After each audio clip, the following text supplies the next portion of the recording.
قالوا من فعل هذا بآلهتنا إنه لمن الظالمين.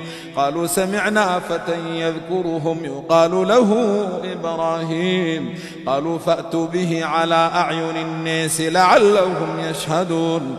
قالوا أأنت فعلت هذا بآلهتنا يا إبراهيم؟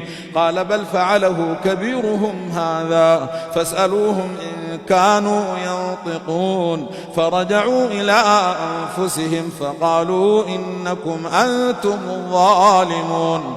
ثم نكسوا على رؤوسهم لقد علمت ما هؤلاء ينطقون. قال أفتعبدون من دون الله ما لا ينفعكم شيئا ولا يضركم أف لكم ولما تعبدون من دون الله أفلا تعقلون.